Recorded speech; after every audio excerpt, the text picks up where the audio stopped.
Crowds erupted at the press conference for the Gervonta Tank Davis vs. Jake Paul showdown.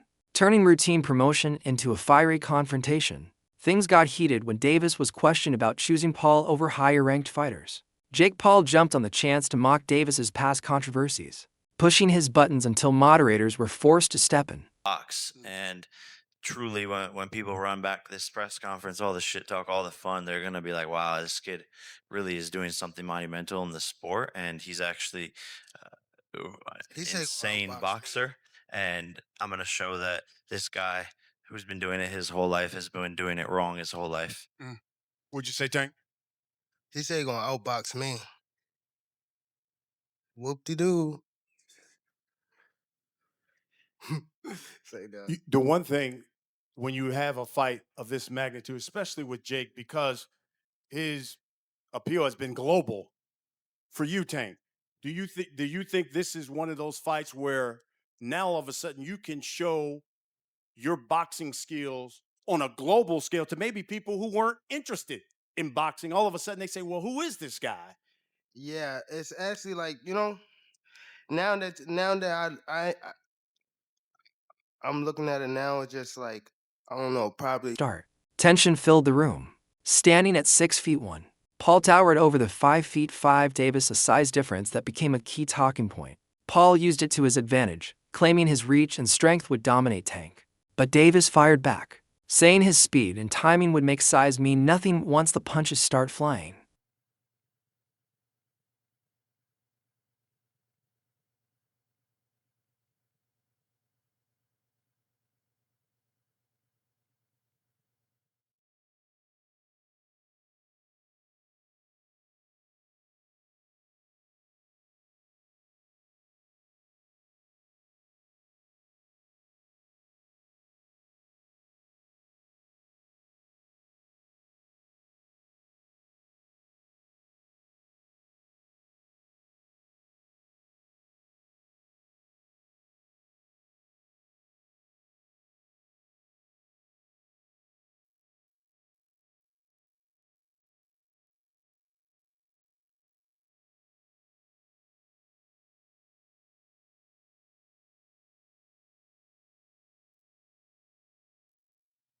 Huge size gap between the fighters sparked major debate. Many fans and analysts called the matchup unfair, even labeling it a circus. Davis, an undefeated lightweight world champion, is taking on a social media star who fights at much heavier weights.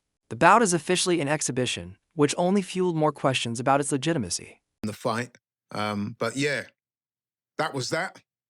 This time, Jake Paul is to take on Tank Davis. Tank Davis, he was recently in the news for being arrested for a domestic violence incident involving one of his kids' mother. He was alleged to have slapped her about the place. The charges were later dropped, to be fair to him. But yeah, that was when he was last in the news. What is interesting is just a couple of months ago, Tank Davis was saying openly that he'd lost his passion for boxing and that he wanted time away from the sport. There was speculation that he might even retire as he was experiencing extreme mental fatigue from boxing, depression, and there were mental health concerns over him. However, I guess the opportunity to earn a truck full of money fighting a completely worthless exhibition fight against Jake Paul was enough to make him change his mind about boxing. Funny that, isn't it? But you know what? I'm not even going to waste your time or mine critiquing this utter nonsense. Suffice to say that this so-called fight we're talking about is an exhibition, and it pits Jake Paul, who is a cruiserweight, by the way, weighs in excess of 200 pounds, and Tank Davis, who is, he was the WBA lightweight champion, who weighs in at about 135 pounds when he fights. So that's a disparity of some 65 pounds. In old money, that's about 4.5 stone. There's also a significant difference in height. Jake Paul is roughly, 6'1", 2. Gervonta Davis is 5'5" at best. So, there's a height disparity there of some 8 inches. And once again, this is Jake Paul showing total disrespect to boxing, in my opinion. Once again, continued to pimp out the sport for his own financial ends. And worse still, the powers that be in boxing allowing him to get away with it and facilitating this utter bullshit. And meanwhile, what's even worse about this is that meanwhile, the WBA lightweight title that Tank Davis should be defending against Lamont Roach in a rematch. I mean, they fought. Jake Paul thrives on drama, and this press conference was built for it. From clown jokes to shoves and personal insults, it felt more like a reality show than a boxing event. Every moment seemed designed to go viral, turning the presser into pure chaos instead of a serious face-off. Seen that Jake will kind of bounce in between doing these entertainment fights and then, trying to push toward his goal of ingraining himself in the sport of boxing, and kind of does both of them. So it's kind of a weird place to be, because he wants the respect of the boxing fans and the boxing hierarchy and hardcore boxing people, but at the same time, he'll gain some of that and then lose some of it. It's like a seesaw of his fights. Like one fight, and be like, okay, that's a real fight, or that's a real fight. He'll go and he'll win the fight. Julio Cesar Chavez, real fighter, maybe past his prime, whatever, but Jake goes and wins that fight pretty easily, and then gets a lot of respect, gets a lot of the boxing hardcore love. And you have these talks about him fighting Anthony Joshua, and that was going to get even more respect. More people were like, that's fucking crazy. What are you doing? Myself included. That seemed like a massive risk, but a lot of people were like, okay, fair play. Anthony Joshua, that's a real heavyweight. Jake wants to fight him. He's a psycho, but fair play. And then you announce this one, and it's like, well, that's the same thing people have been saying about Jake for years. So it's a weird spot to be in for him, for sure. But I talked about this not being the first choice, and I don't think it was, because Coppinger reports next that talks for Jake Paul to face Anthony Joshua collapsed over network issues. Now, we had all heard the talks, and they were pretty public, from Eddie Hearn, from Jake. Nakisa Badarian, Jake's manager, was over in the UK on, I think, Sky Sports, talking about the fight and saying how it was a real possibility. Boxing veteran Keith Thurman highlighted an ironic truth. Davis's critics actually help his fame grow. The same people who bash Tank's fights are also the first to watch them. By constantly talking about him, even negatively, they boost his popularity. In short, hate fuels his rise the more they talk, the bigger he gets. With Tank, first off, don't watch Tank. Don't do it. You know what I'm saying? You support it, then what you doing? You can't not support and support at the same time, right?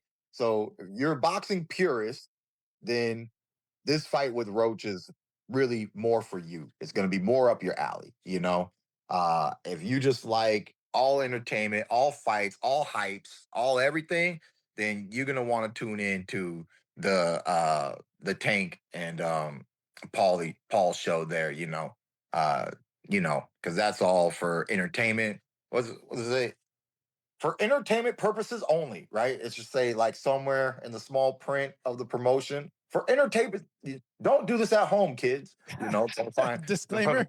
Yeah, disclaimer. For entertainment purposes only, So it's money-making purposes only, Sports analyst Stephen A. Smith blasted the trend of mismatched exhibitions, like Paul versus Mike Tyson, calling them embarrassing for the sport.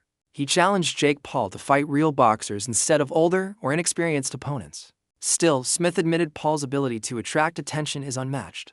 He also praised Davis for showing true champion spirit, especially after his controversial draw with Lamont Roach, saying his readiness for a rematch proved his confidence and class. Paul is a professional. At some point in time, I don't give a damn if it's a light heavyweight. Better be a Bivol, a super middleweight, Canelo, Mexican Monster, David Benavidez, somebody that actually has a reputation. The time has come for Jake Paul to step into the ring with a cat who actually boxes for a living and give us that fight.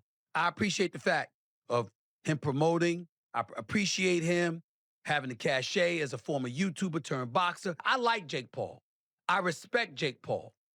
I'm just saying, because I like him and because I respect him, I want to see him in the ring. And I don't want to hear, I know his numbers are better, but then he's going to say, I don't need Canelo. Canelo needs me. Well, wait a minute. It ain't just about